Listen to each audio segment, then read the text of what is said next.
ओम मुनित्रयं नमस्कृत्य दुक्तिः परिभाव्य च वैयाकरणसिद्धान्तकौमुदीं विरच्यते। सर्वेभ्यः श्रोतृभ्यः नमः। अस्माभिः गतपाठे यत् पठितं तद् एकवारं स्मरामः। वयं वैयाकरणसिद्धान्तकौमुदी इत्याख्यस्य ग्रन्थस्य तत्र हल् सन्धिप्रकरणे भवामः। हल् सन्धिप्रकरणस्य अस्य अस्माकं क्रमे अष्टमः पाठः गतपाठः प्रवृत्तः। तस्मिन् अष्टमे पाठे वयं तत्र सर्वादौ षष्ठ्योटि इति सूत्रस्थं विचारं कृतवन्तः।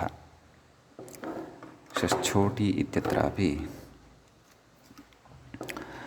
तत्र तच्छिवः इति यद् उदाहृतं तत्र विमर्शः सर्वादौ कृतः। तत्र प्रक्रिया दर्शिता मूले दस्य चुत्वेन जकारे कृते खरिपरिझलाञ्चरः स्युः इति जकारस्य चकारः तच्छिवः तच्छिवः इति उदाहरणद्वयम् अस्माभिः पठितं। तत्र असिद्धत्वविचारः अपि सूक्ष्मतया अस्माभिः विचारितः। ततश्च षष्ठ्योटि इत्यस्मिन् सूत्रे अटि एतावदेव नालम् अत्र अमि इति वक्तव्यं, षष्ठ्योमि इति वक्तव्यं। तेन तच्छ्लोकेन इत्यादीनि उदाहरणानि अपि सिद्धानि स्युः यथा तदर्थम्। अतः छत्वममीति वाच्यम् इति वार्तिकम् अस्माभिः पठितं। ततश्च तत्र सूत्रं पठितं मोनुस्वारः इति। तत्र मान्तस्य पदस्य अनुस्वारः स्यात् हलि इति मोनुस्वारः इत्यस्य सूत्रस्य अर्थः दृष्टः। अलोन्त्यस्य इति परिभाषया अन्त्यस्य एव मकारस्य तत्र पदस्य अन्ते विद्यमानस्य मकारस्य एव तत्र अनुस्वारादेशो भवति इति पठितं। ततश्च हरिं वन्देति रूपं साधितम् एवं खलु। पदान्ते विद्यमानस्य एव एषा व्यवस्था तेन गम्यते इत्यत्र तु मकारस्य अनुस्वारो न भवति। कुतः तत्र मकारः पदान्तः नास्ति। यद्यपि ततः परतः हल् अस्ति तथापि न भवति। एवं किल। ततः अस्माभिः सूत्रम् आरब्धं पश्चात् नश्चापदान्तस्य झलि इति। तत्र नस्य मस्य च अपदान्तस्य झलि अनुस्वारः इति अर्थः तस्य सूत्रस्य पठितः। ततश्च यशांसि आक्रंस्यते यद्यपि एकमेव रूपं दृष्टम् अस्माभिः यशांसि नाम अपदान्ते विद्यमानस्य नकारस्यापि अनुस्वारः भवति झलि परतः। अत्र निमित्ते किञ्चित् भिन्नता वर्तते। मोनुस्वारः इत्यस्मै तु हल्परकत्वमपेक्षितं, परन्तु अत्र तु झल्परकत्वम् अपेक्षितमस्ति।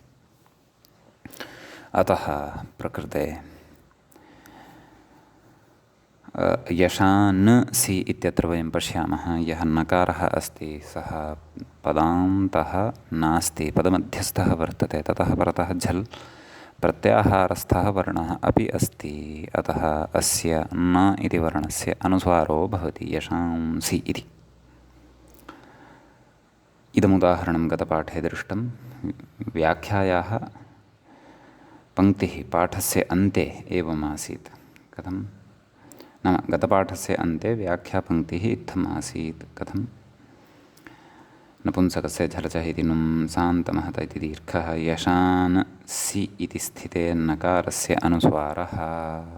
एवं रीत्या तत्र नाम तत्र यशांसि इति रूपविषये व्याख्यायां यदुक्तं तदस्माभिः सर्वमपि तत्र दृष्टम्। इदानीं तत्र अपदान्ते विद्यमानस्य मकारस्यापि अनुस्वारः भवति, परन्तु हल्परतः न, झल्परतः इति भेदः अस्ति। समीचीनं। तर्हि तत्र यद्यपि झल्प्रत्याहारः तत्र हल् प्रत्याहारे एव अन्तर्भवति, परन्तु नाम हल् प्रत्याहारे एव हल् प्रत्याहारे झल् प्रत्याहारस्यापि वर्णाः सन्ति सम्यक्। परन्तु कुतः प्रत्याहारसङ्कोचः इति चेत् यकारादीनां केषाञ्चन वर्णानां झलि अन्तर्भावः न भवति इति कृत्वा गम्यते इत्यादिषु रूपेषु मकारस्य अनुस्वारो न भवति। तच्च गतसूत्रस्य प्रत्युदाहरणचर्चावेलायाम् अस्माभिः पठितमेव। अतः तत्र अपदान्ते विद्यमानस्य मकारस्य झलि परतः अनुस्वारस्य इदानीम् अग्रे उदाहरणं द्रष्टव्यम् अस्ति इति एतावदुक्त्वा अस्माभिः गतः पाठः उपसंहृतः आसीत्। तदधुना तत्र तन्नाम नवमः पाठः हल् सन्धिप्रकरणस्य भवति आरब्धः। अतः तत्र विचारः कर्तव्यः अस्ति। अस्तु, अग्रे सरामः। व्याख्यायाम् आक्रंस्यते इति रूपं निर्मातव्यं वर्तते। आङ् उपसर्गः वर्तते। धातुः भवति क्रमुपादविक्षेपे। व्याख्यां पश्यन्तु। क्रमुपादविक्षेपे आङ् पूर्वात् कर्तरि लृटु इति, एवं खलु। आङ् उपसर्गपूर्वकात् क्रम् धातु। क्रमु इत्यत्र उकारस्य इतसंज्ञा भवति। उदित् एषः धातुः भवति, अतः क्रम् इत्येव अवशिष्यते। अतः आ क्रम्, सम्यक्। ततश्च लृट् भवति। तदनन्तरं कथयति आङ् उद्गमने इति तङ्, नाम आत्मनेपदं भवति। केन? आङ् उद्गमने। तच्च अस्माभिः आत्मनेपदप्रकरणे पठिष्यते। कथयति स्यतासील्लुटोः इति स्यः, नाम स्य इति तत्र विकरणप्रत्ययः आयाति। का स्थितिः? आ क्रम् स्य त, सम्यक्। एत्वमपि भवति। त मध्ये यः एकारः तस्य स्थाने ए इति भवति। समीचीनम्। अतः तत्र आक्रंस्यत एत्वम् आक्रंस्यते। अग्रे किमुच्यते? स्नुक्रमोरनात्मनेपदमनित्य इति नित्यम् इति नियमान् नेट्, नाम एषः धातुः अत्र सेट् नास्ति, नाम इडागमं न भजते इति। तदपि अग्रे एव पठिष्यते अस्माभिः।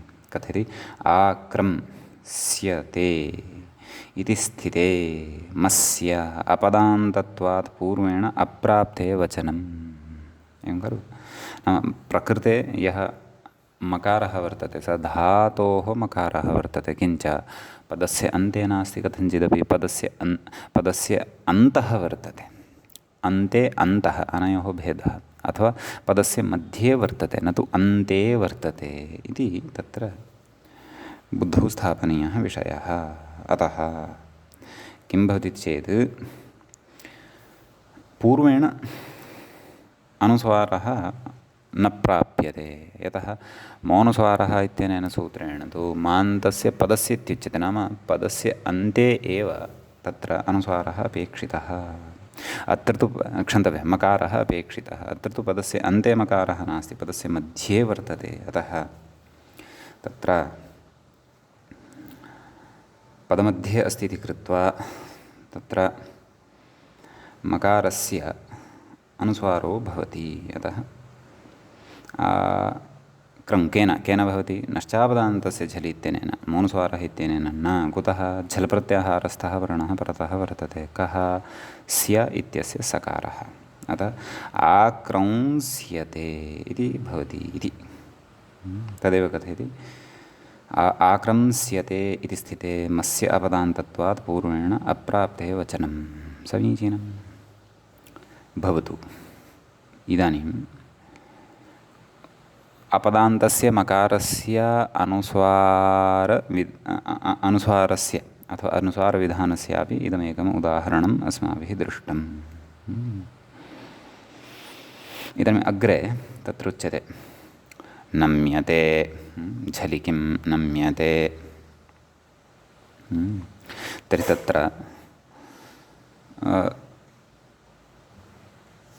झलि इति कुतः उक्तं? नश्चापदान्तस्य झलि केवलं यदि इदमेव उच्यते किं नश्चापदान्तस्य तर्हि नम्यते इत्यत्र यः मकारः श्रूयते खलु तस्मात् तत्र तस्य मकारस्य झल् भिन्ने वर्णे परतः अपि अनुस्वारः स्यात्। झल् भिन्नः वर्णः कः अस्ति परतः? य इति अस्ति। अतः तत्र उच्यते व्याख्यायां नम्यते इति कर्मणि लिट् नाम णम प्रह्वत्वे इति एकः धातुः वर्तते। कः धातुः? णम प्रह्वत्वे तस्य णकारस्य नकारादेशः भवति नम् इति अवशिष्यते। सम्यक्। अतः नम् कथयति कर्मणि लट् नाम कर्मार्थे अयं लकारः वर्तते। अतः कर्मणि लट् तङ् नाम त प्रत्ययः भवति यक् मध्ये आगच्छति सार्वधातुके यक् इत्यनेन। अतः नम् यत एत्वं नम्यते इति भवति। तत्र कथयति अत्र मस्य नम् इत्यत्र विद्यमानः यः मकारः तस्य झल्वर्गत्वाभावान् नानेनानुस्वारः नाम परतः झल् नास्ति इति कृत्वा अनेन अनुस्वारः भवितुं नार्हति इत्युच्यते।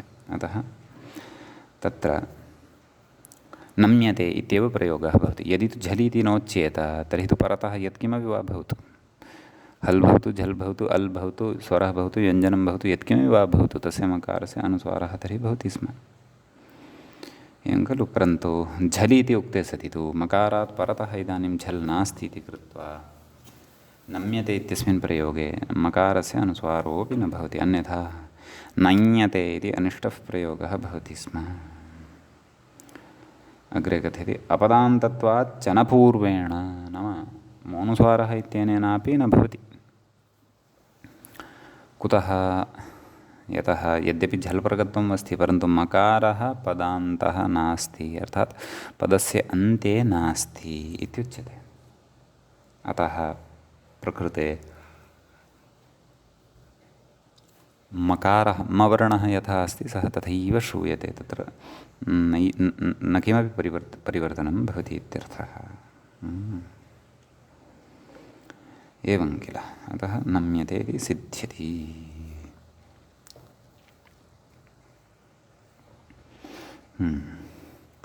इति एतावान् विशेषः नश्चापदान्तस्य झलि इति सूत्रे भवति। इदानीं वयं तत्र अग्रिमं सूत्रं पठामः।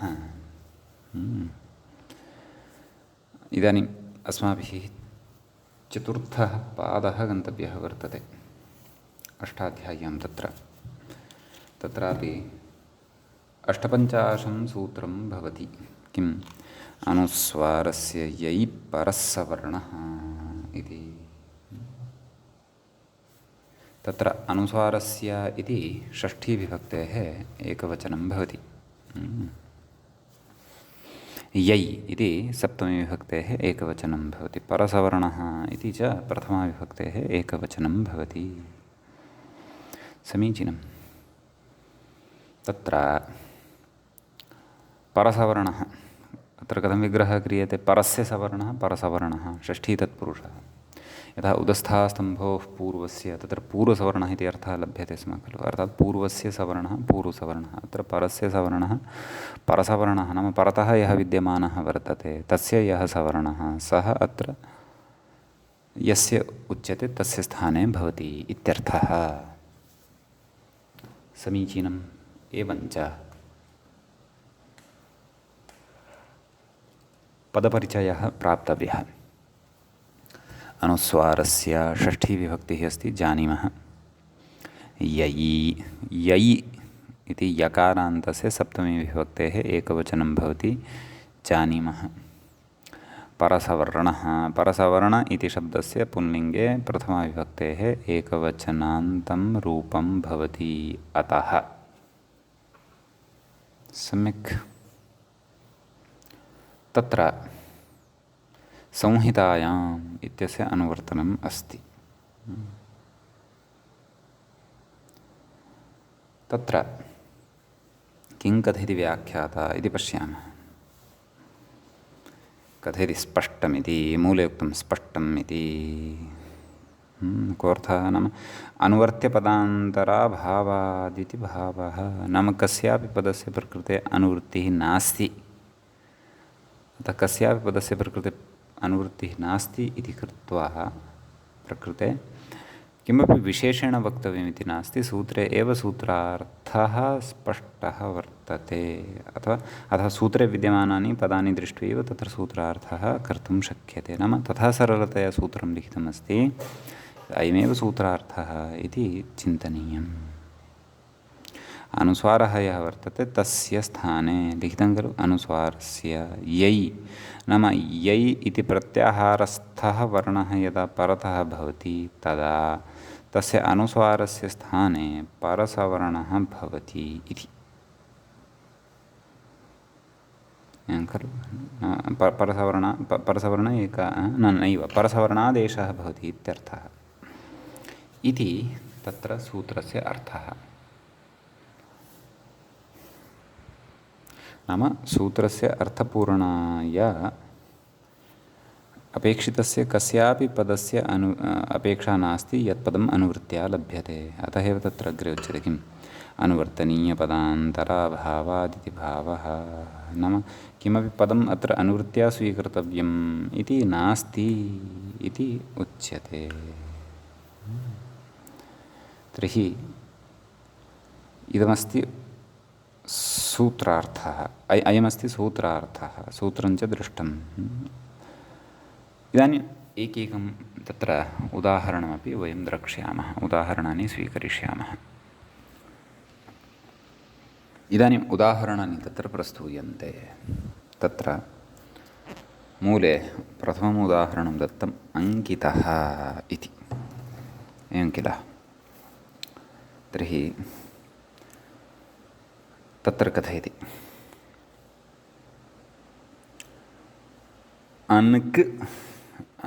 अनकपदे, कः धातु, अनकपदे लक्षणे च, नाम पदार्थे लक्षणार्थे च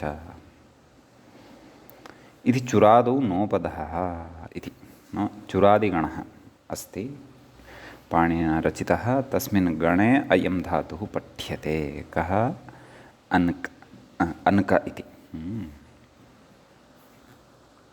तत्र कथयति नश्चापदान्तस्य इति कृतानुस्वारस्य निर्देशः इति केचित्। नाम केचन एतं धातुम् अनुस्वारसहितं पठन्ति इति। अङ्क इति नाम नश्चापदान्तस्य झलि इत्यनेन तत्र मध्ये यः नकारः वर्तते तस्य नकारस्य स्थाने ते तत्र अनुस्वारविधानं कृत्वा अस्य धातोः पठनं कुर्वन्ति इत्यर्थः। सम्यक्, अस्तु। तर्हि तत्र उच्यते नाम अयं केषाञ्चन मते अस्ति, केचन एतं धातुं नोपधमेव स्वीकुर्वन्ति। अन्ते ककारात् परतः अन्ते श्रूयमाणः अकारस्तु उच्चारणार्थः अथवा अनुनासिकः, अनुनासिकत्वात् इतसंज्ञां लभते, ततः लोपं च लभते। अतः एषः धातुः तत्र नोपधः अथवा अनुस्वारोपधः इति वा तत्र अस्माभिः अस्य धातोः विषये स्पष्टता कर्तव्या। अस्तु, उभयथापि स्वीकारे अस्माकं कार्यं तु अत्र स्येत्येव। किं कार्यं, परसवर्णः इति कथयति। अण्यन्तात् क्तः अङ्कितः, अङ्कितः इति प्रयोगः खलु साधनीयः। अत्र अण्यन्तात् नाम अङ्कधातुः कीदृशः, णिजन्तः। णिजन्तात् क्तप्रत्ययः भवति। तर्हि का स्थितिः, अङ्किता, णिजन्तः अङ्कित, तदनन्तरम् इट् आर्धातुकस्य एडबलादेः अङ्कि इ त। अग्रे कथ्यते निष्ठायां सेट् इति निलोपः, नाम सेट् निष्ठा संज्ञकः प्रत्ययः यदा परतः भवति। निष्ठा इति कस्य नाम भवति, क्तप्रत्ययस्य, क्तवतु प्रत्ययस्य च। अतः स च प्रकृते सेट् अस्ति। कुतः? यतः आर्धधातुकस्य डबलादेः इत्यनेन इडागमः कृतः वर्तते। अतः तत्र एतेन णिलोपः भवति। तर्हि किम् अवशिष्यते? अनक् इ त। नाम प्रथमः ईयः णिचः सकाशात् लब्धः तस्य लोपः भवति इत्यर्थः। अग्रे उच्यते अनुस्वारस्य अनेन परसवर्णः। नाम नोपदः यदि धातुः तर्हि तस्यापि अनुस्वारस्तु भविष्यत्येव, भवत्येव। केन? नश्चापदान्तस्य झलि इत्यनेन। नोपदः येषां मते अस्ति अयं धातुः तेषां मते अपि अनुस्वारस्तु भविष्यत्येव, यथा अपदान्तः नकारः। अतः नश्चापदान्तस्य झलि इत्यनेन अनुस्वारः तत्र जातः वर्तते इति बुद्धौ स्थापनीयम्। सम्यक्। ततश्च कथयति अनुस्वारस्य परसवर्णः। अनुस्वारस्य अनेन परसवर्णः। अनेन नाम केन? अनुस्वारस्य यै परसवर्णः इत्यनेन परसवर्णः। अतः यः अनुस्वारः वर्तते तस्य स्थाने परसवर्णः परस्य सवर्णः परसवर्णः। परतः कः वर्तते? तत्र ककारः कथयति। परनिमित्तम् अत्र ककारः। नकारस्य स्थाने यः अनुस्वारः जातः ततः परतः ककारः अस्ति खलु धातोः अङ्क इति इत्यत्र कथयति तत्सवर्णः कवर्गः। नाम परतः यः ककारः वर्तते तस्य सवर्णी कः? कवर्गः। क ख ग घ ङ एते सर्वेपि इत्यर्थः। कथयति सः अनुस्वारस्य भवन्, नाम सः कवर्गः अनुस्वारस्य भवन् नासिकास्थानसाम्यात् ङकारः एव भवति इति।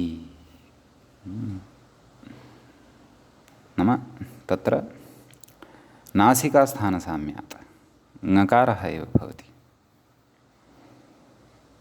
एवं खलु? कुतः? यतः अनुस्वारस्य उच्चारणस्थानं किं? नासिका।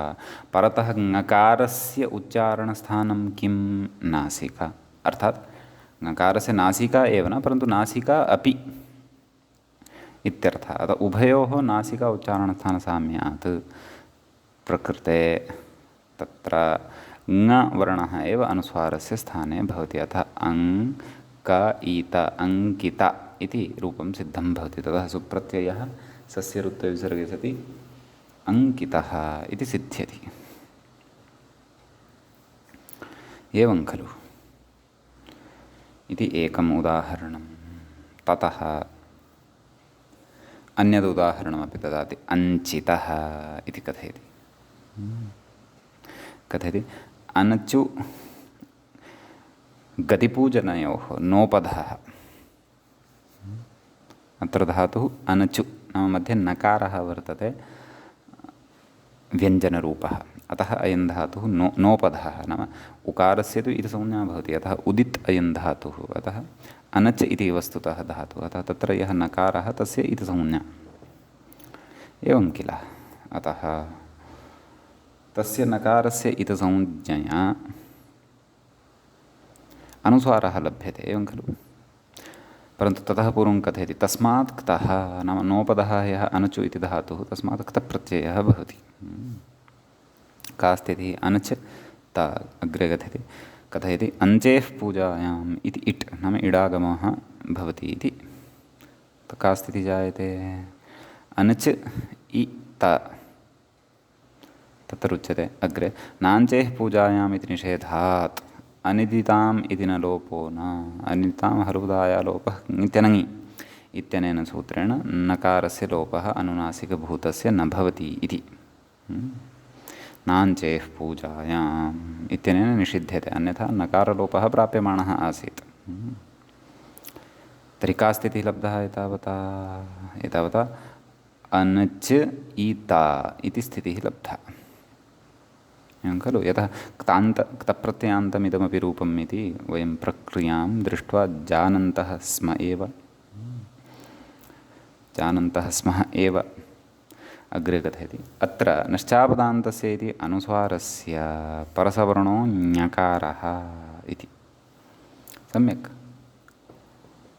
नश्चापदान्तस्य झलि इत्यनेन परसवर्णः भवति, परन्तु नैव नैव नश्चापदान्तस्य झलि इत्यनेन तत्र अनुस्वारः आदौ लभ्यते, नाम यः नकारः वर्तते तस्य स्थाने अनुस्वारः आगच्छति। का स्थितिः जायते? अं च इ त इति स्थितिः जायते। एवं खलु? ततः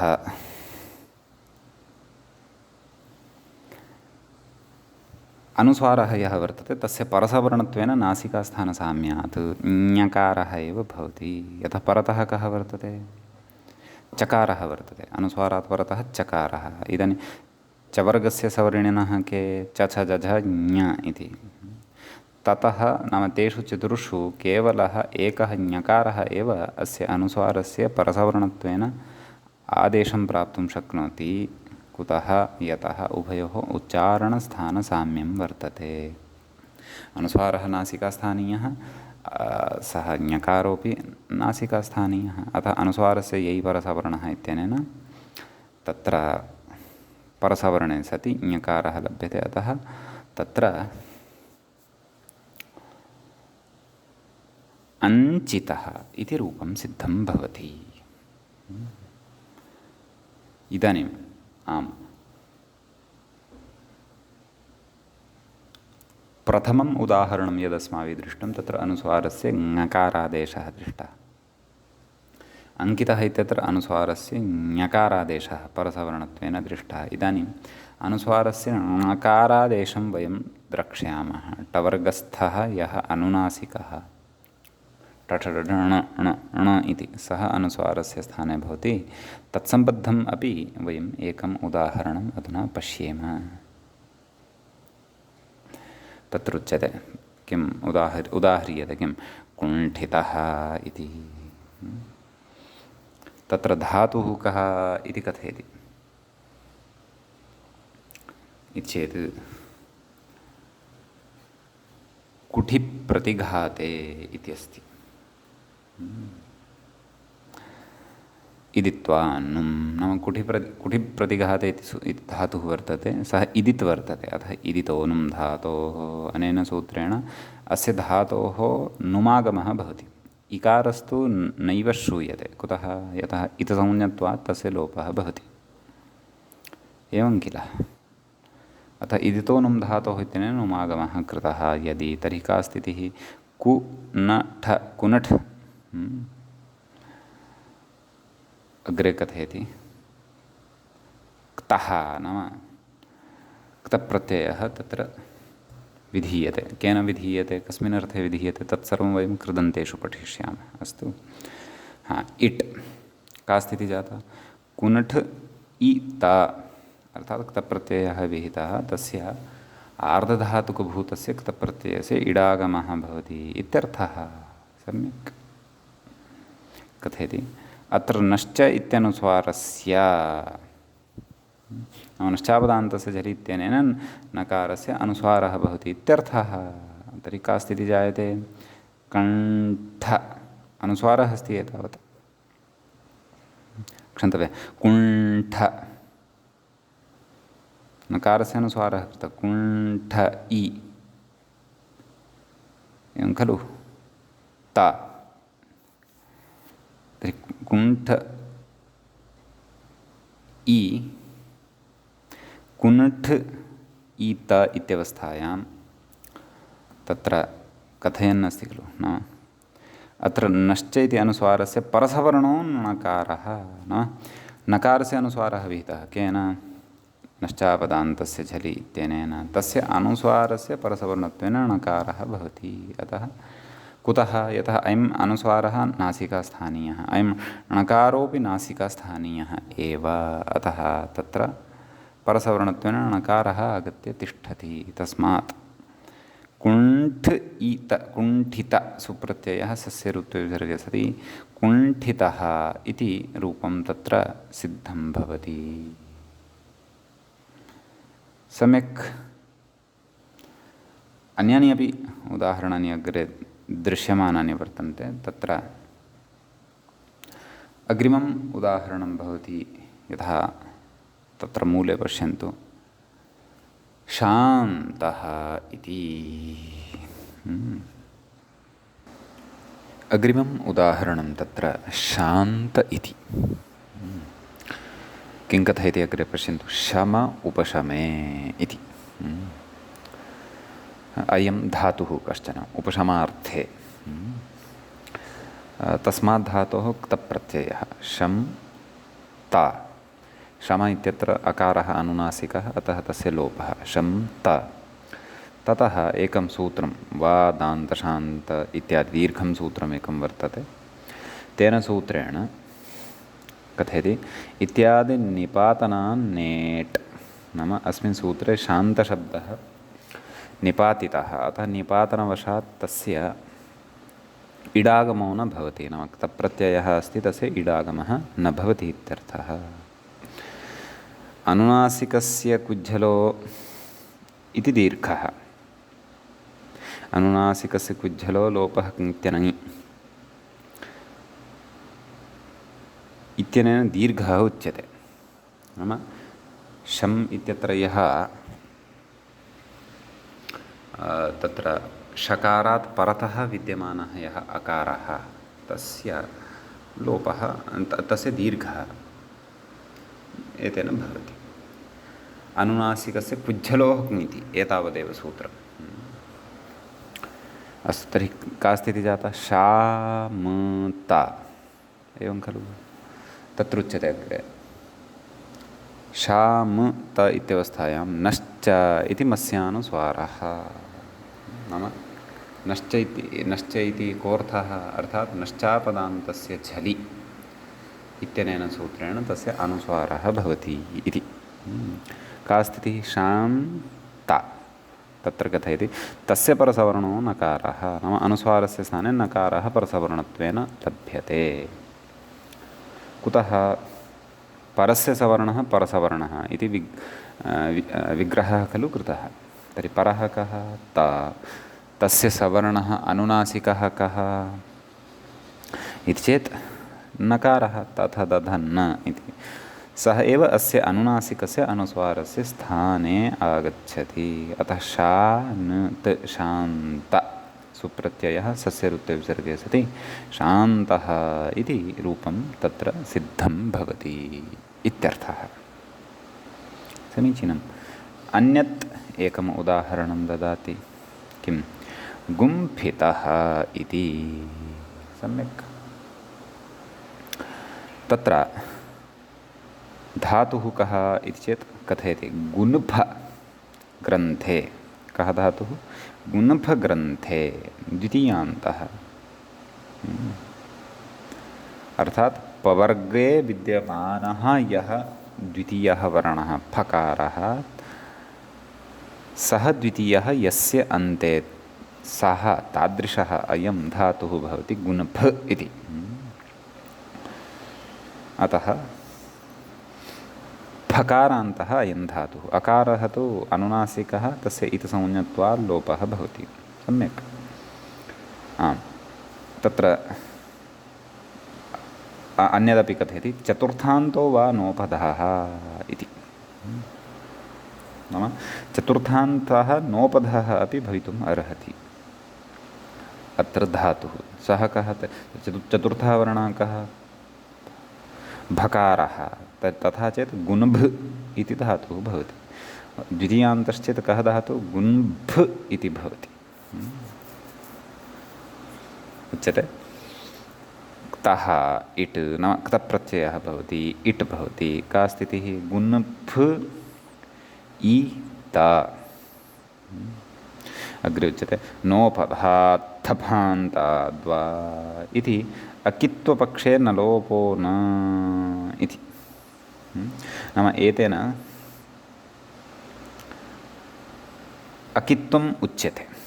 नाम किद्वद्भावस्य निषेधः उच्यते। न इति कृत्वा नोपधात् थपान्ताद्वा अकित्वपक्षे लोपः न भवति इति। नाम प्राप्तः यः न लोपः तस्य निषेधो भवति इत्यर्थः। कुतः? अकित्वारोपात्। एवं खलु? इति अयं विषयः। इदं सूत्रं नोपदार्थपान्ताद् वा इदं सूत्रं कित्वा विचारस्य अथवा कित्वा विधानप्रयोजनं नकारलोपस्य कृते तस्य आवश्यकता च एते सर्वे विषयाः अग्रे पठिष्यन्ते। सम्यक्। आं तर्हि का स्थितिः जाता? गुन् फ ईत कथयति नश्च इत्यनुसारस्य परसवर्णो मकारः इति। नाम नकारः यः वर्तते तस्य नश्चापदान्तस्य झलि इत्यनेन अनुस्वारः भवति। गुं फ ईत तस्य अनुस्वारस्य यै परसवर्णः इत्यनेन सूत्रेण परसवर्णः भवति। स च फकारस्य तत्र नाम यः सवर्णी वर्तते मकारः अनुनासिक उच्चारणस्थानीयः अपि सः एव अस्य अनुनासिक उच्चारणस्थानस्य स्थानवतः अनुस्वारस्य स्थाने आगत्य तिष्ठति। अतः गुंफ ईत गुंफित सुप्रत्ययः सस्य ऋत्वे विसर्गे सति गुंफितः इति रूपं तत्र सिद्धं भवति। सम्यक्। इति तत्र उदाहरणानि प्रकृते उक्तानि अनुस्वारस्य यै परसवर्णः इति एतत् सूत्रसम्बद्धानि। सम्यक्। इदानीम् अत्र प्रसङ्गवशात् कञ्चन विचारम् उपस्थापयति ग्रन्थकारः।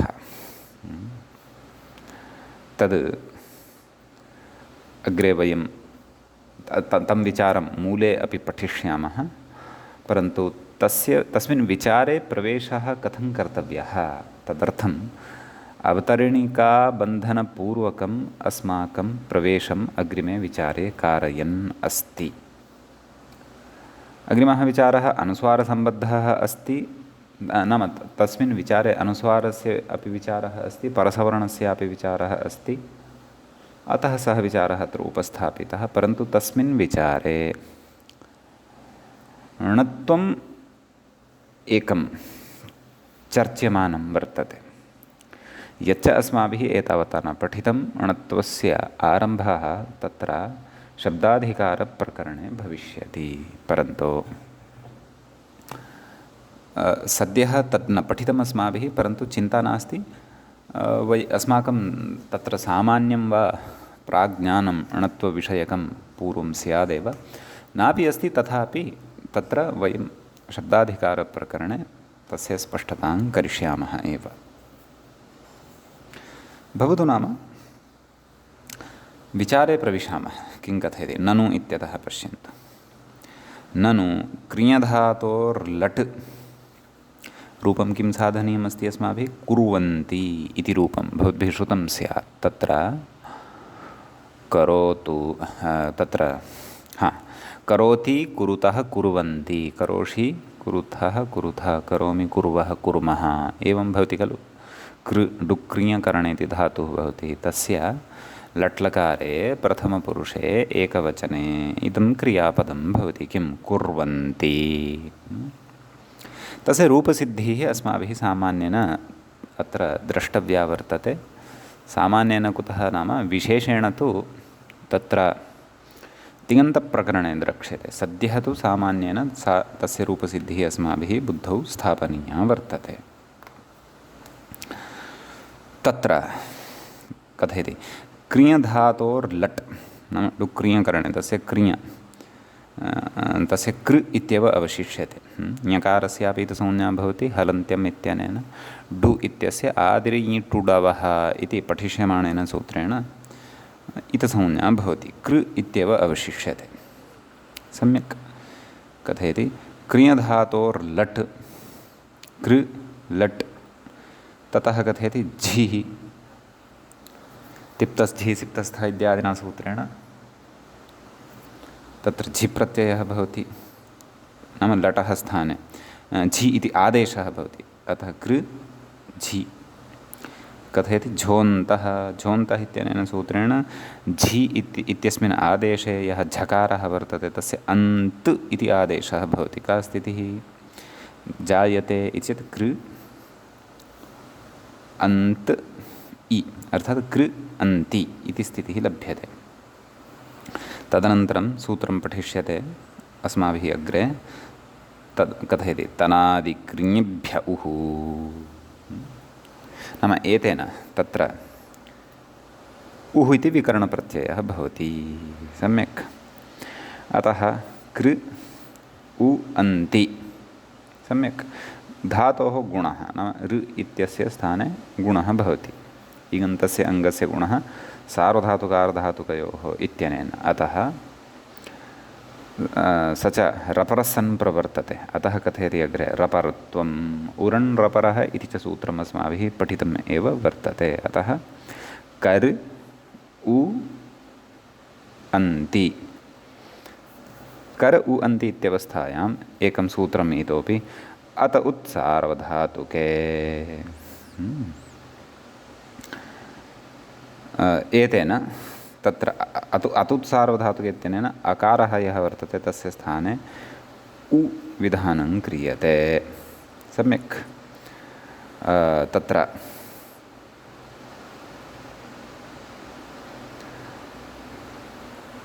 उ विधानानन्तरं कुर् अर्थात् ककारात् परतः यः अकारः अस्ति तस्य उ इति आदेशः कुर्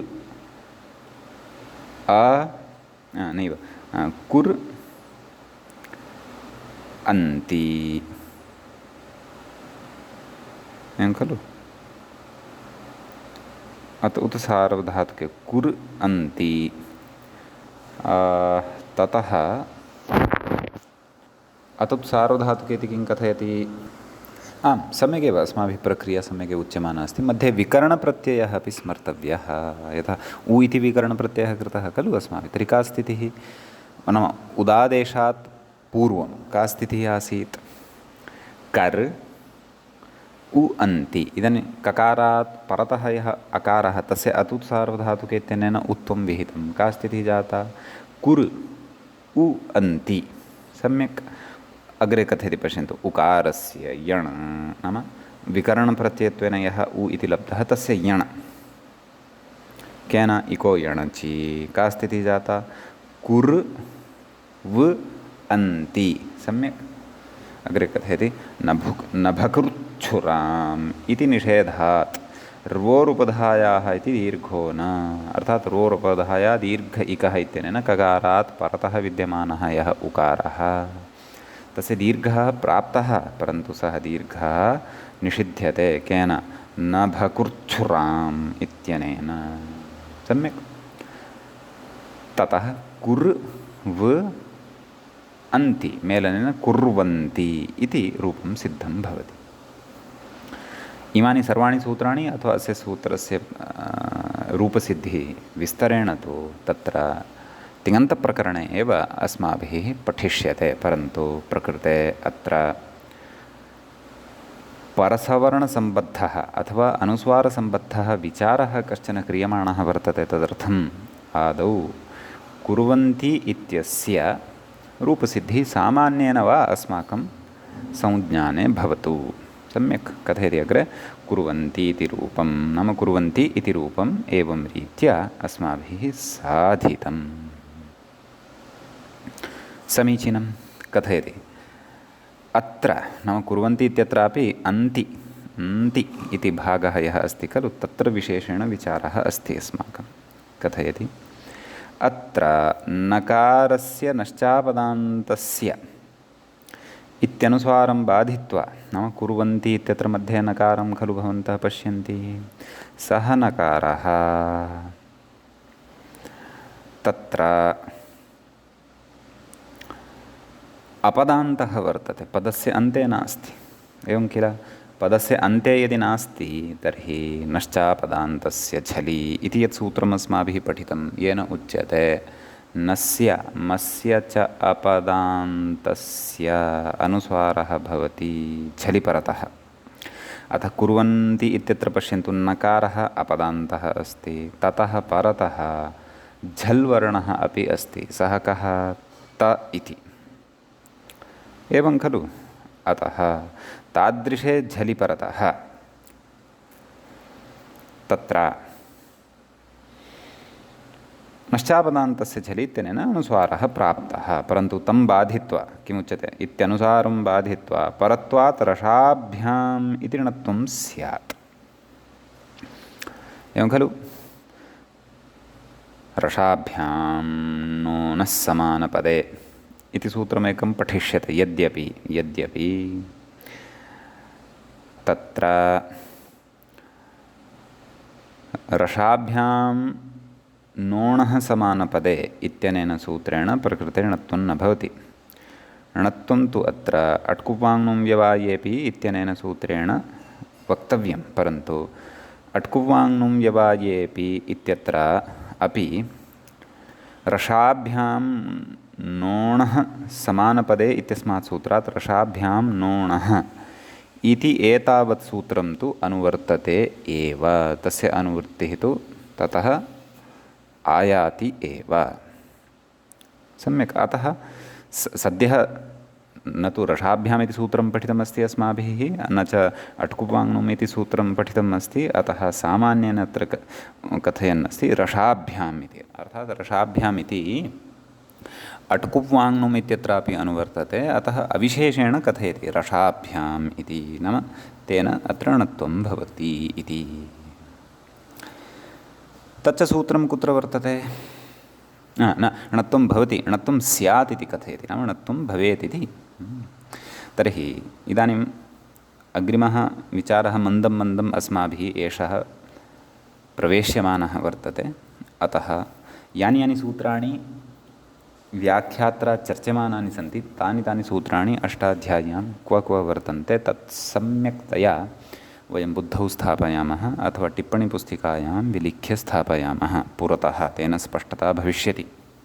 यतः अस्याः पङ्क्तेः पठनाय इदानीम् अस्माभिः पठिताय पूर्वत्रासिद्धमित्यनेन सूत्रेण असिद्धवत् व्यवस्था, तस्याः व्यवस्थायाः परीक्षणं, नाम सा व्यवस्था अस्माभिः कियती अवगता इति अस्माकं परीक्षणम् एतया पङ्क्त्या इदानीं जायमानम् अस्ति। यदि एतं विचारं वयम् अवगन्तुं शक्नुमः तर्हि असिद्धत्वविचारः अस्माभिः सम्यक् अवगतः इत्यर्थः। अस्तु, आम्, तर्हि किं कथितवान्? नाम नश्चापदान्तस्य इति अनुस्वारं बाधित्वा परत्वात् रसाभ्याम् इति णत्वं स्यात्। तर्हि नश्चापदान्तस्य झलि इति सूत्रं कुत्र वर्तते इति चेत् अष्टमाध्यायस्य तृतीयपादे 24तमं सूत्रं वर्तते। रसाभ्यां नोणः समानपदे इति सूत्रं कुत्र वर्तते इति चेत् अष्टमाध्यायस्य चतुर्थपादस्य 2 सूत्रं वर्तते। अर्थात् अट्कुवाङ्नुम् इति वस्तुतः सूत्रं तद्, तत्र रसाभ्याम् इत्यस्यापि अनुवृत्तिः भवति। अतः अत्र रसाभ्याम् इत्युक्तं। सम्यक्। परत्वात् णत्वं स्यात्। तत् अनुस्वारो नश्चापदान्तस्य अनुस्वारोऽपि प्राप्तः, एतेन च परत्वात् णत्वमपि प्राप्तं। तर्हि णत्वं स्यात् इत्युच्यते। सम्यक्। कथयति अग्रे, न च त्रिपाद्यां नश्चापदान्तस्य इत्यपेक्षया रसाभ्याम् अर्थात् अट्कुवाङ्नुम् इत्यस्य परत्वात् पूर्वत्रासिद्धम् इत्यसिद्धत्वात्, नाम असिद्धम् अस्ति खलु, रसाभ्यां नोनः समानपदे इति असिद्धम् अस्ति खलु, त्रिपाद्यामपि पूर्वं प्रति परशास्त्रस्य असिद्धत्वं। तर्हि असिद्धत्वात् अनुस्वारे सति, अतः अनुस्वारः एव भविष्यति। अनुस्वारे सति परसवर्णे च, एवं खलु, नाम आदौ अनुस्वारः कस्य? अस्य नकारस्य। अनुस्वारानन्तरं पुनः परसवर्णः। केन? अनुस्वारस्य यै परसवर्णः। परसवर्णे च नकारस्यैव श्रवणमिति वाच्यं। भोः, नकारः एव श्रूयते, णत्वमत्र भवितुं नार्हति। यतः णत्वं तु असिद्धं वर्तते। त्रिपाद्यामपि पूर्वं प्रति परशास्त्रस्य असिद्धत्वज्ञापनात्। अतः णत्वं वारितं। सम्यक्। अतः आदौ अनुस्वारः भवति चेदपि अनुस्वारानन्तरं प्रकृते अनुस्वारस्य यै परसवर्णः इति इत्यनेन सूत्रेण पुनः तस्य परसवर्णत्वेन नकारः एव लभ्यते इति न च वाच्यं। नाम इति यदि भवता अत्र णत्वस्य निवारणम् उच्यमानं वर्तते उपायत्वेन तथा न वक्तव्यं। कुतः कथयति? एवमपि परसवर्णविधिना प्राप्तस्य नकारस्य, नाम इदानीं भवता आदौ अस्य अनुस्वारः तदनन्तरं नकारः क्रियते खलु परसवर्णत्वेन। इदानीं यः प्राप्तः नकारः तस्य नकारस्य कथयति रसाभ्याम् इति णत्वप्राप्तेर्दुर्वारत्वात्। इदानीं वा भवता नकारः प्राप्तः, अतः अधुना तु तत्र णत्वशास्त्रं प्रवृत्तिम् अर्हत्येव खलु। अतः अधुना वा रसाभ्याम् अथवा अट्कुप्वाङ् इति इत्यनेन णत्वं तत्र भवेत्। तच्च दुर्वारं किं कथयति? णत्वप्राप्तेः दुर्वारत्वात्, नाम णत्वप्राप्तेः दुर्वारत्वं प्रकृते वर्तते। दुर्वारत्वं नाम दुःशकं वारणं यस्य, दुःशकं वारणं दुर्वारणं, तस्य भावः दुर्वारत्वं, तस्मात् दुर्वारत्वात्। नाम तद् वारयितुं न शक्यते, अपवारयितुं न, तस्य अपसारणं कर्तुं न शक्यते। तत् इतोपि अत्र प्राप्नुवदेव अस्ति किम् णत्वम् इत्यत आह। अतः कथयति, नाम समाधानं कथयति। किं कथयति? कुर्वन्ति इत्यादि मूले पश्यन्तु। कुर्वन्ति इत्यत्र णत्वे प्राप्ते तस्य असिद्धत्वात् अनुस्वारे परसवर्णे च कृते तस्य असिद्धत्वान्नणत्वम्। पश्यन्तु, इदानीम् अत्र युक्तिः वर्तते। पश्यन्तु, व्याख्यातारं पश्यन्तु। नाम रसाभ्याम् इत्यपेक्षया परसवर्णस्य परतया, नाम णत्वविधायकं शास्त्रं किम्? अट्कुप्वाङ् इति, अर्थात् रसाभ्याम् इति। एवं खलु? तच्चतुर्थे पादे कुत्र? अष्टमाध्यायस्य द्वितीयं सूत्रं भवति। परसवर्णविधानं क्व इति चेत् चतुर्थे पादे अष्टपञ्चाशं सूत्रं वर्तते। तर्हि पूर्वशास्त्रं किम् इति चेत् णत्वं, परशास्त्रं किं? परसवर्णविधायकं शास्त्रं किम्? अनुस्वारस्य यै परसवर्णः। कथयति? परतया णत्वे कर्तव्ये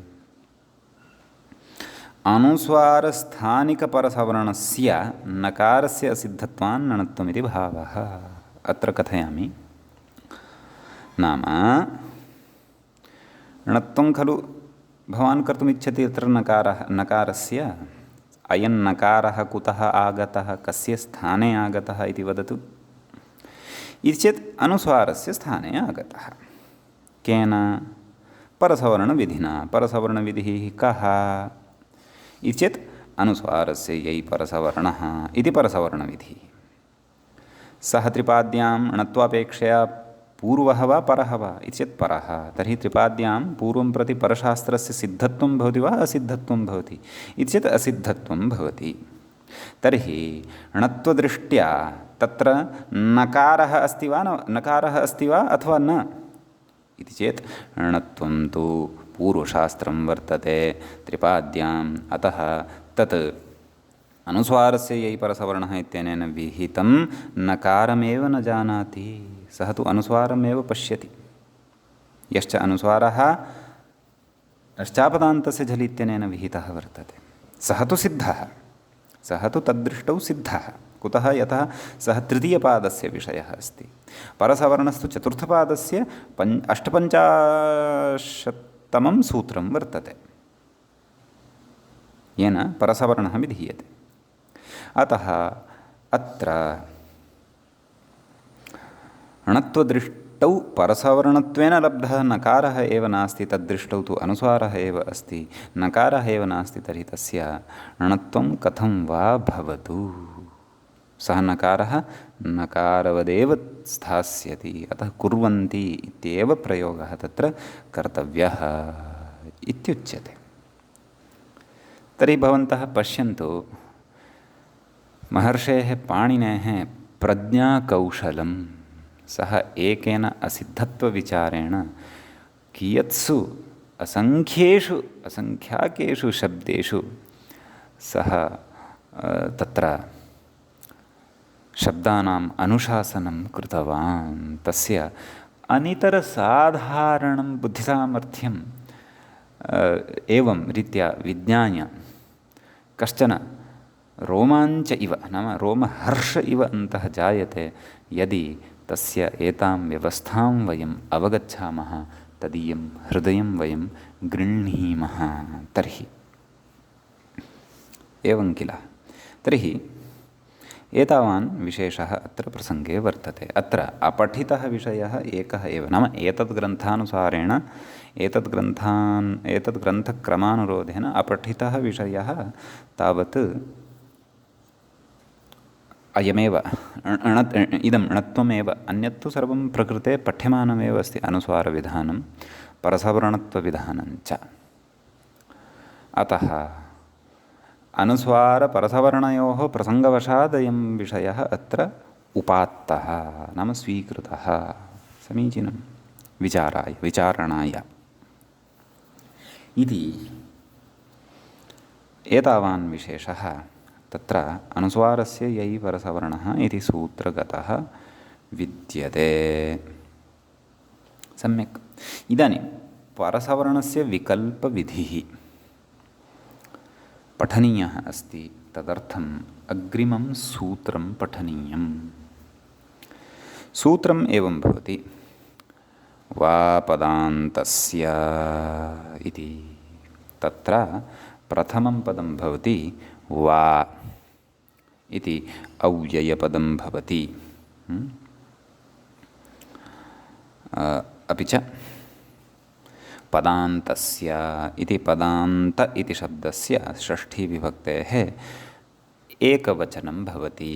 सम्यक्। व्याख्याता कथयति, अनुस्वारस्य यै परसवर्णः इत्यनुवर्तते इति समग्रमपि सूत्रम् अत्र लभ्यते। नाम तस्य सर्वस्यापि सूत्रस्य अनुवृत्तिः भवति इत्यर्थः। सम्यक्। अत एव भवन्तः पश्यन्तः अपि स्युः एव, तत्रापि अवधानं कुर्वन्तः एव स्युः यत् साक्षात् अनुस्वारस्य यै परसवर्णः इति सूत्रसमनन्तरमेव इदं सूत्रम् अष्टाध्याय्यां वर्तते। अतः एतद्दृष्टौ अनुस्वारस्य यै परसवर्णः इति सूत्रं सिद्धम्। आम्, अनुस्वारस्य यै परसवर्णः इत्यस्य कृते कदाचित् इदम् इतः अग्रे च विद्यमानानि सूत्राणि असिद्धानि स्युः एव, सन्ति एव च। अस्तु, तदाह पदान्तस्येत्यादिना सूत्रार्थं पश्यन्तु। पदान्तस्य अनुस्वारस्य यै परतः, यै परे, पदान्ते अपेक्षितः अनुस्वारः, ततः परः यै प्रत्याहारस्थः कश्चन वर्णः अपेक्षितः, तादृशे यै परसवर्णः वा स्यात्। नाम परसवर्णविधानं विकल्पेन भवति, किमपि नास्ति। अनुस्वारस्य यै परसवर्णः इत्यनेन यद् कार्यम् उक्तं तदेव कार्यम् एतेन उच्यते, परन्तु विकल्पेन उच्यते, परन्तु पदान्ते विद्यमानस्य अनुस्वारस्य उच्यते। इतः पूर्वम् अतएव अस्माभिः इतः पूर्वं यानि कानि अपि उदाहरणानि दृष्टानि तत्र भवन्तः अवधानं कुर्वन्ति चेत् अङ्कितः, अञ्चितः, कुण्ठितः, शान्तः, गुम्फितः कुर्वन्ति वा इत्यत्र इत्येतेषु सर्वेष्वपि उदाहरणेषु तत्र अनुस्वारः न पदान्तः अपि तु अपदान्तः आसीत्। इदानीं पदान्ते विद्यमानस्य अनुस्वारस्य विशिष्टा काचित् व्यवस्था अग्रे उच्यमाना वर्तते। तर्हि सूत्रार्थः अस्माकं वर्तते तत्र स्पष्टः। एतत् सूत्रसम्बद्धानि उदाहरणानि अस्माभिः अग्रिमपाठे द्रक्ष्यन्ते। तत्र विशिष्टानि उदाहरणानि अस्माभिः द्रष्टव्यानि सन्ति। अनुस्वारविषये च इतोपि अधिका स्पष्टता प्राप्तव्या वर्तते। अतः अद्यतनपाठः तावत् अस्माभिः अत्रैव उपसंहरिष्यते। तत्र मङ्गलाचरणं क्रियते। मुनित्रयं नमस्कृत्य तदुक्तिः परिभाव्य च वैयाकरणसिद्धान्तकौमुदीयं विरच्यते। एवञ्च हल् सन्धिप्रकरणस्यास्य अस्माकं क्रमे तत्र नवमः पाठः सम्पन्नतां गतः। अग्रिमे पाठे पुनः मेलनं भविष्यति। नमः सर्वेभ्यः श्रोतृभ्यः।